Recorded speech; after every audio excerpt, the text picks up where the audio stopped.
I've played him one time since his ulti change. I think it's a really nice dynamic change that allows him to be more like a Spectre or an Io, and that you are bringing him to a skirmish easier, and then after it ends, you go back to your lane without having to teleport back. So it can be pretty effective against illusion-type heroes like Naga Siren. It does percentage-based damage with Firestorm as well, so it's another way to deal with the illusions. So I think it was a nice way to pivot for them to get some damage reduction and some way to make Naga Siren less effective. So I'm very curious to see what items he buys. I was kind of a fan of like a mech when I played it, because now you can like bring your ulti to go to some team fight to participate. Like team fight tanky items are nice, but we'll see what he builds. Divine Llama is a very good player, though, so I'm curious to see what he finishes with. And probably the final thing to point out, if you take a look at Underlord's damage, 73. And if we take a look at Naga Siren, 49. So he's got a massive damage advantage, not to mention whatever damage advantage he's going to get from Atrophy Aura. So if he just sits in lane and deals with illusions okay, he might be able just to dumpster RTZ in last hitting. So is that going to be enough, though, to make him, become this force on the board, sort of to just, win that laning stage, perhaps? It can, yeah. It could basically force RTZ into the jungle much, much earlier, assuming that RTZ and Jarex aren't able to zone the Underlord. If that's the case, then he's just like kind of in a 1v1. He should be able to get way more last hits than RTZ. Now, how do we feel? So we have a couple like interesting heroes on the board, right? The Naga Siren too. You saw Lacoste was like not super happy about that, and SVG also was like, I wouldn't bet on either one of these teams because of the choices that they picked. But how do you feel about that potential pickup here? It can be hard for sure. That's something you have to deal with a bit, but both heroes have viability, and it is a decent Naga Siren game in that it's going to allow them to do similar things to the previous match. Split push out creep waves, take team fights on their own grounds, and eventually buy like an Ags, and then be really annoying to anybody that wants to get away from engagements. Somebody like Viper isn't going to deal well with Naga Siren. Even somebody, Invoker can do pretty decently because he has good AoE, but Tiny can struggle a bit at times too. So I think the Naga pick is fine. It's in EG's wheelhouse. Maybe it's not the best carry, but it has some playstyle that can be effective. Then, of course, we have a couple other heroes that not as commonly seen now. We did see the Lina. I'm a huge fan of Lina. I like to play her more in like a support position as well, but she has had a bunch of changes. And then, of course, the Night Stalker, too. That's not something we've seen quite a bit of either. Yeah. EG really just kind of pulling out a couple different picks here. And we're seeing Sammy Boy play 5-position Viper as well, so a lot of weird stuff happening. Yeah, he's burning through his mana pretty quick to harass down crit. But yeah, Lina 4 I like better than Viper 5 for sure. Viper in the laning stage can be okay, but right now, as the game continues, he might fall into that like DK territory that we saw earlier today. It might work fine in the lane, but if you're having a rough one, he can start falling off and feeling really ineffective later. So I like Lina 4 certainly better if I'm comparing the two. But yeah, a lot of weird heroes and atypical heroes in this match. I get why they were scared to put their mortgages on the line.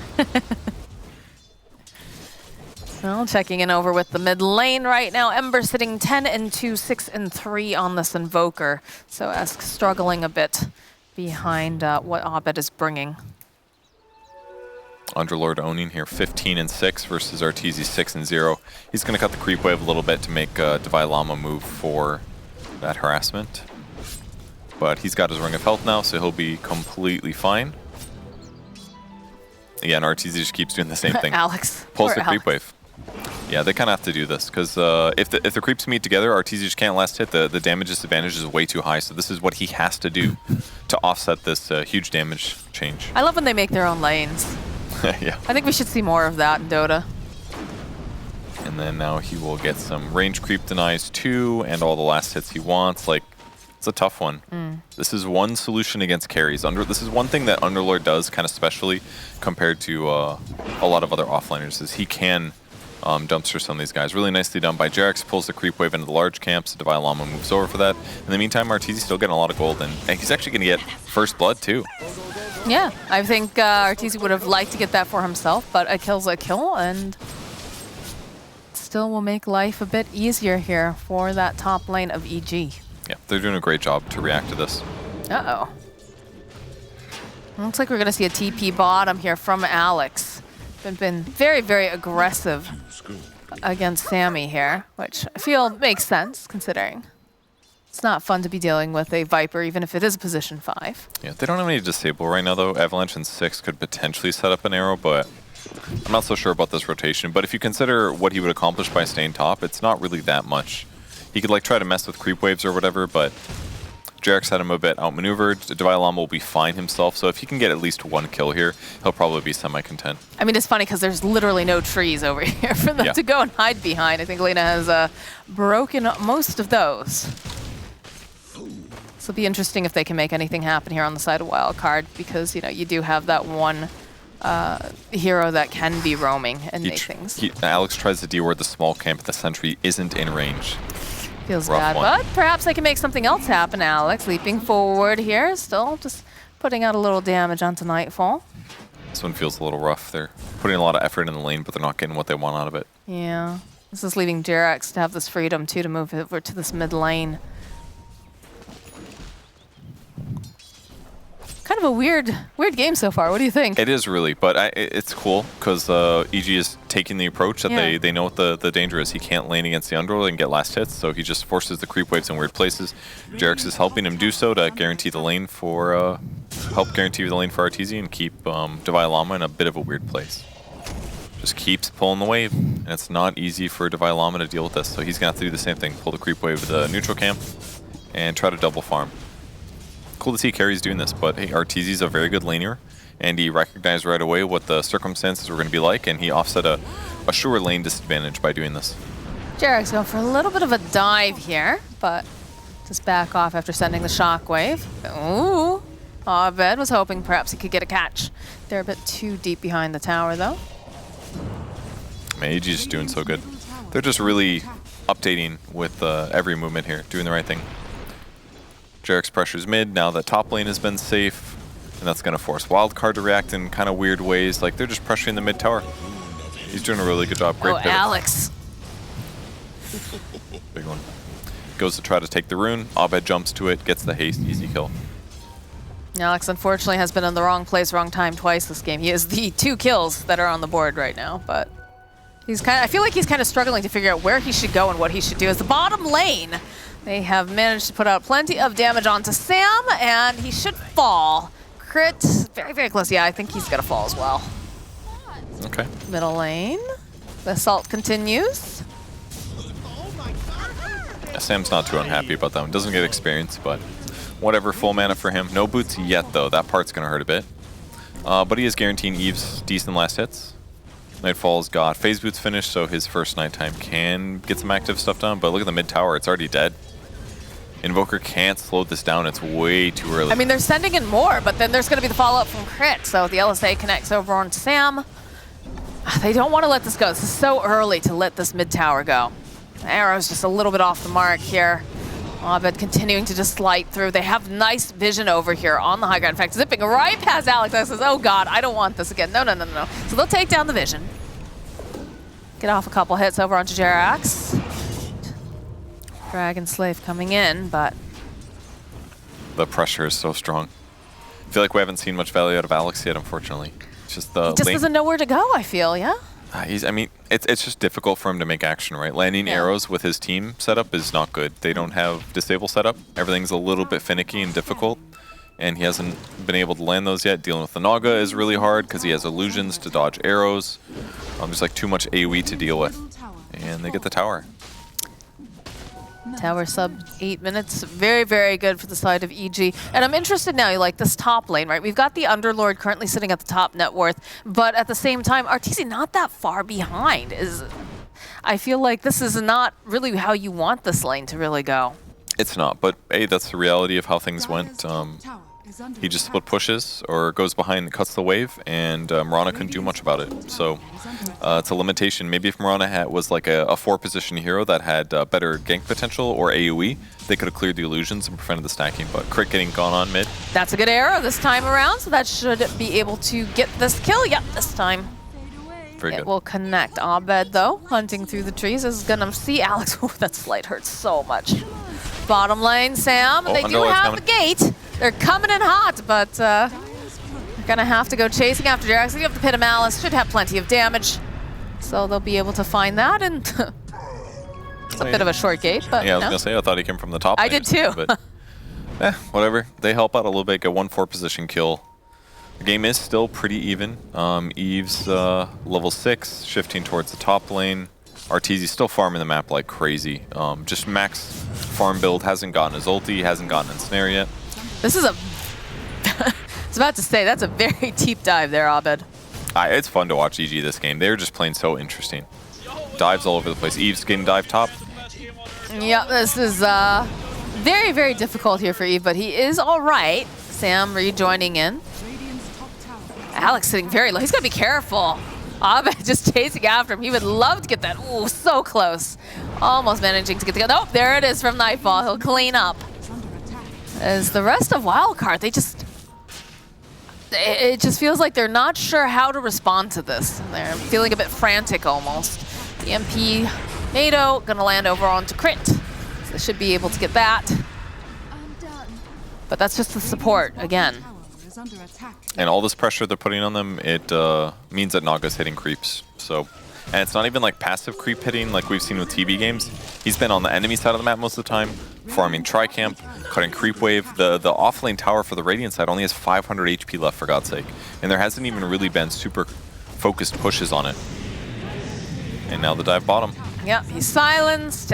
He just knows. He's like, all right, well, I guess this is how I die. Yeah, Nightfall's playing a great game. He abused his first nighttime really well. Commits his ulti to dive the tier 1 tower, which is perfect because it gives you vision behind the tower. And now with that dead hero and their lack of slow push, I mean, really the only guy that's going to be able to stop this is probably Underlord. He doesn't have a TP. He's top instead. So another tower falls, most likely.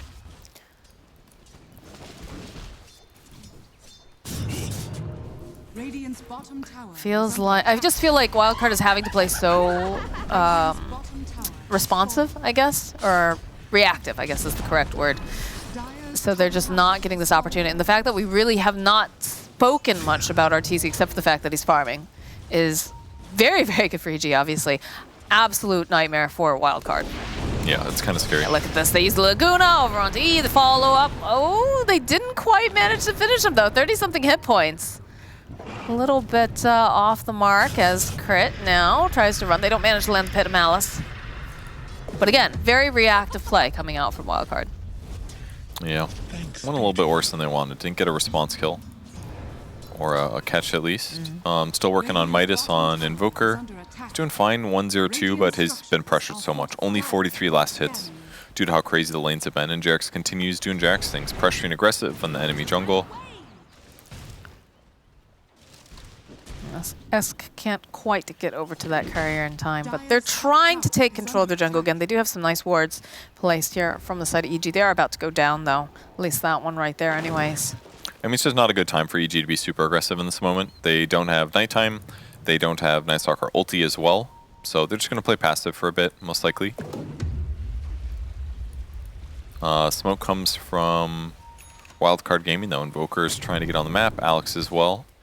Tornado into Arrow is definitely their best catch right now. You can see Arteezy sitting over on the low ground trying to farm up the camp. They're hoping perhaps they run into him. There's an Atos picked up. 0 slower than this patch, fastest. That's a way to phrase it. But that will help with a bit more of that lockdown. And we'll use the Viper Strike over on Jarex, but Crit is following up. There's the Atos like we talked about. Divine Llama going out the back lines. We'll be able to go throw down the Pit of Malice, but Nightfall following up with the silence, just chasing after Sam. They'll find a kill easily as Divine... Oh, they use everything on this poor Underlord. That was cool. And that fight right there, getting that double kill, is just a reflection of how Jarex plays this game. And he does it every single game. Sits really aggressive in the enemy jungle. Sometimes he gets ganked and pressured like this, but sometimes EG's ready to counter gank. So it just gets in your opponent's heads. You're like, okay, well, let's go kill Jarex, right? He's going to be really easy. They end up half committing, then they get swarmed around. So like every single time that Jarex does this, they have to like really question themselves. Is it safe to gank Jarex here? That is the question. They're like, oh, let's commit. Whatever. I'll use an Atos. We'll follow up, and now they're like, oh shit, this ain't good. Great collapse there, and nice double kill. In the live game, Jarex does the same thing except he gets punished. So they called this bluff. Divine Llama was like, oh no. The duality of Jarex. But then they killed him under the tier 2 towers, so yeah. Got him that time. Mask of Madness over on E.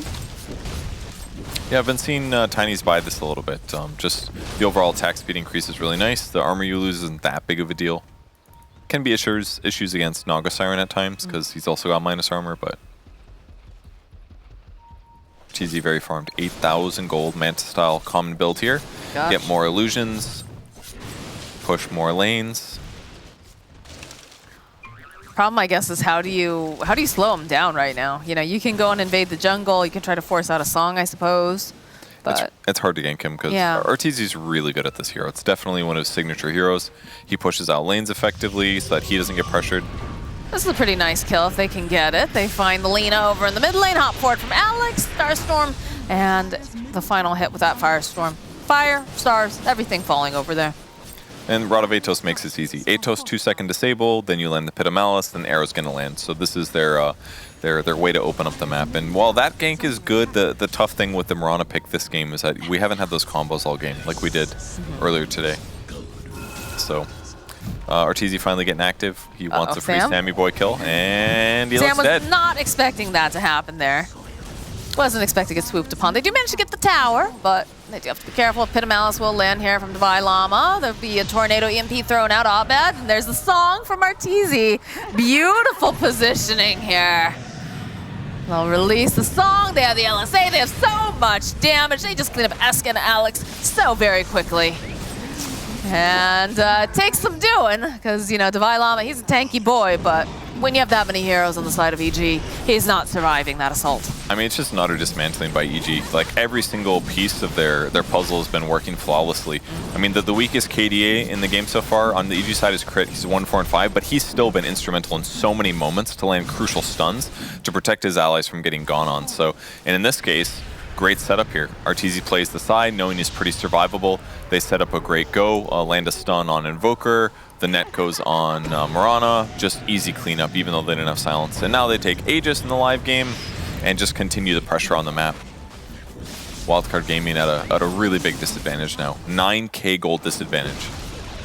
Alex barely alive here, having to hightail it out, has used the Moonlight Shadow.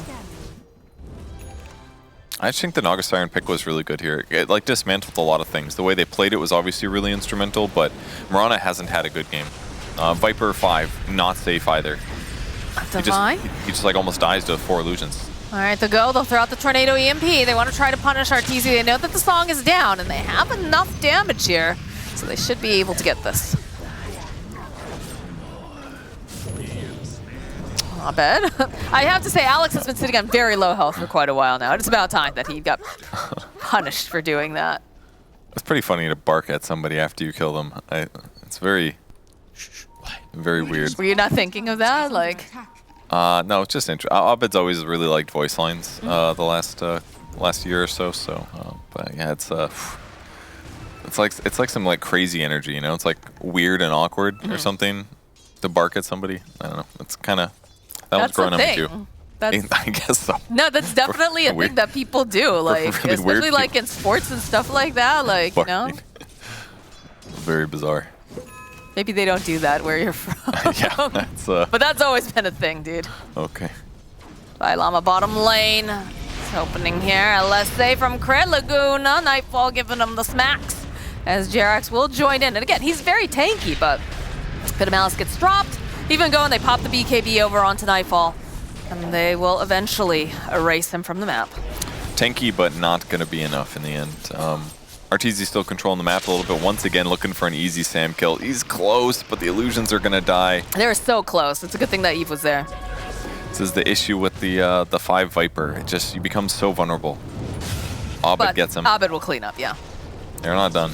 Nope, they're not done at all. They found themselves the Tiny, the route into place. The Slight, the silence over on the side. Poor Alex can't do anything here. He is going to just get obliterated. They even go for the songs. No. Abed sitting so low, and he's got the remnant, so you know he's going to go home. He's going to go heal up. He's going to come right back in again. Just have to be patient. So stun up over on Eve. There he is. He's back in action, and that's going to be a very dead Esk, a very dead Eves as well. That's just an utter dismantling by EG here. I really thought Ember was going to get picked up at RTZ with the save and the song, and man. What a fun game from EG. They're just playing so aggressive. I mean, we're 19 minutes in here. They got 19 kills.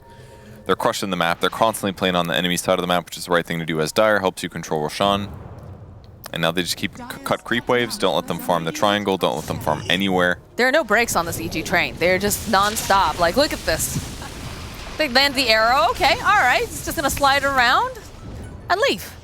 And Sam is sitting at, like, almost no health. Neither is Ovid, though. Bottom lane, they found Divine Llama. Impetus will make sure that they finish. And then they run at the next guy. Yeah, it's non-stop. Back and forth. It's 28 kills in, 19 minutes here. And he's got a Scotty. So, yeah. I mean, this isn't how we think of Naga games going at all. We think of Naga games, running pretty slow and steady, but when Arteezy's got this advantage, when his teammates are doing so well, they're taking advantage of the map. And yeah, he just really wasn't worried about any pressure on him, so. Tier 2's fall, that's going to be Outpost.